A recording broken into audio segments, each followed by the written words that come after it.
جو ہے وہ سود کی بنیاد پر ہے۔ سب سے بڑا فتنہ، سب سے بڑا فساد دنیا میں جو اس وقت سب سے بڑی شیطنت ہے، جو یہودیوں کے ذریعے سے پورے گلوب کو اپنی گرفت میں لینے کے لیے بےتاب ہے، وہ یہی ہے جو سود کا ہتھ کنڈا ہے، اس کی حرمت۔ یہاں ایک سوال میرے ذہن میں کبھی کبھی پیدا ہوتا تھا کہ یہ جو پہلی آیت ہے اس کا تعلق تو انفاق فی سبیل اللہ کے ساتھ ہے، اسے پچھلے رکوع کے ساتھ شامل ہونا چاہیے تھا، لیکن بعد میں یہ حقیقت مجھ پر منکشف ہوئی کہ بڑی حکمت کے ساتھ اس آیت کو اس رکوع کے ساتھ شامل کیا گیا ہے۔ وہ حکمت میں بعد میں بیان کروں گا۔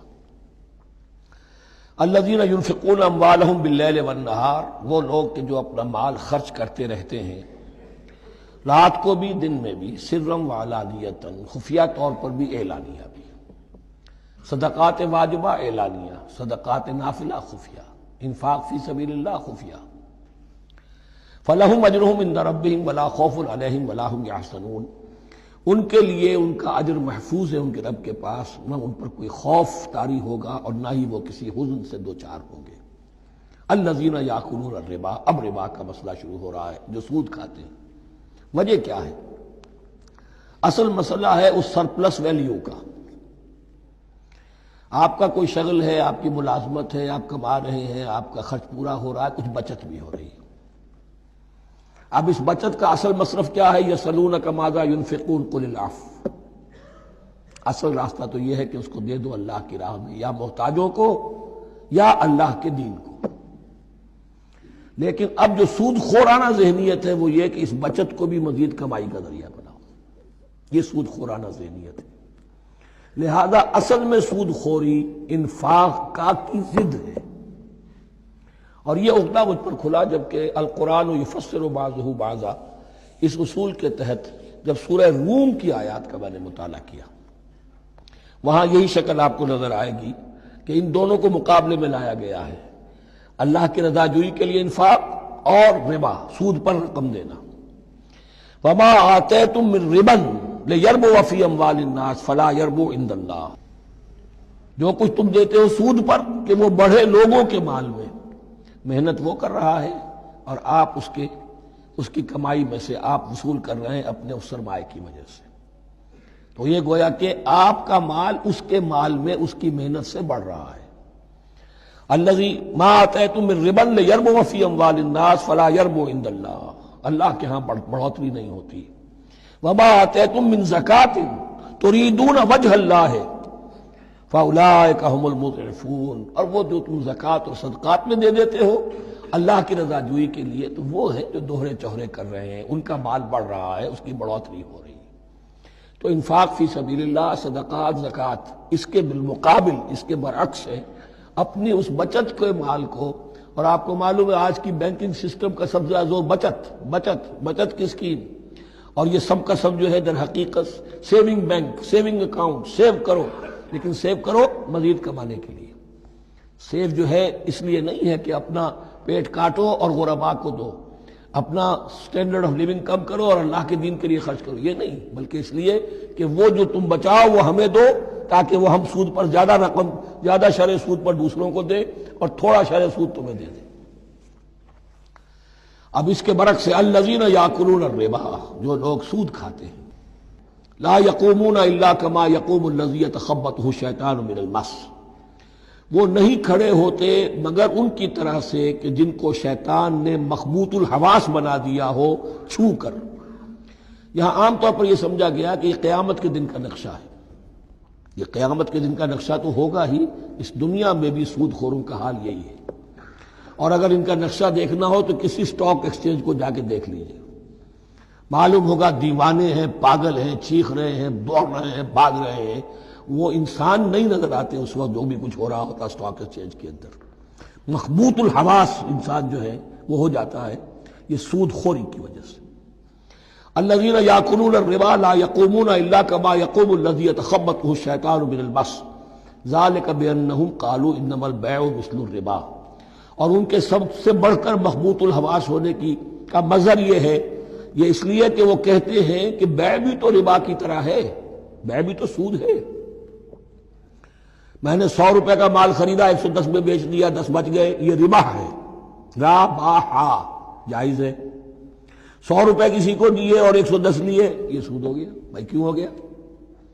100 روپے کی شے دے دی، یہ 100 روپیہ دے دیا، کیا فرق پڑا؟ 10 لاکھ کا مکان بنایا، 4000 کے قرضے کے بہانہ کرائے پر دے دیا، جائز ہو گیا۔ 10 لاکھ کسی کو دیا اور اس سے 4000 روپیہ مہینہ دینا شروع کیا، یہ سود ہو گیا، حرام ہو گیا۔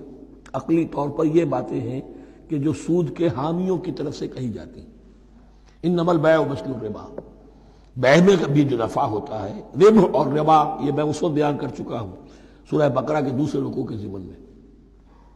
تو یہ جان لیجئے کہ اس ظاہری سی مناسبت کی وجہ سے ان کا مخبوط الحواس لوگ جو ہیں وہ اس دونوں کے اندر کوئی فرق محسوس نہیں کرتے۔ یہاں اللہ تعالیٰ نے ان کے قول کا عقلی جواب نہیں دیا، بلکہ جواب کیا دیا؟ احل اللہ البیع وحرم الربا، اللہ نے بیع کو حلال قرار دیا ہے اور ربا کو حرام قرار دیا ہے۔ اب تم بات یہ کرو، اللہ کو مانتے ہو یا نہیں؟ رسول کو مانتے ہو یا نہیں؟ قرآن کو مانتے ہو کہ نہیں؟ یا اپنی عقل کو مانتے ہو؟ اگر تم مسلمان ہو، اگر تم مومن ہو تو اللہ کا حکم جو وہ فرمائے، نہ صرف اللہ کا، جو رسول کا ہے۔ ما آتاکم الرسول فخذوہ وما نہاکم عنہ فانتہوا، جو کچھ رسول تمہیں دے لے لو، اور جس چیز سے روک دے رک جاؤ۔ یہ تو شریعت کا معاملہ ہے۔ ویسے اس میں جو فرق واقع ہوتا ہے وہ یہ ہے کہ ایک ہے فلوئڈ منی، فلوئڈ کیپٹل، ایک ہے فکسڈ کیپٹل۔ مکان 10 لاکھ کا ہے، لیکن مکان سے جو شخص رہ رہا فائدہ کیا اٹھائے گا؟ 1 مہینے رہے گا نا، بس اس کا بدل آپ نے لے لیا۔ 10 لاکھ روپے کسی کو نقد دے دیے، وہ کسی کام میں لگائے گا، 12 لاکھ بھی بن سکتے ہیں، 15 بھی لگ سکتے ہیں، 8 بھی رہ سکتے ہیں۔ اس میں آپ نے فکسڈ اگر لیا تو یہ حرام ہے۔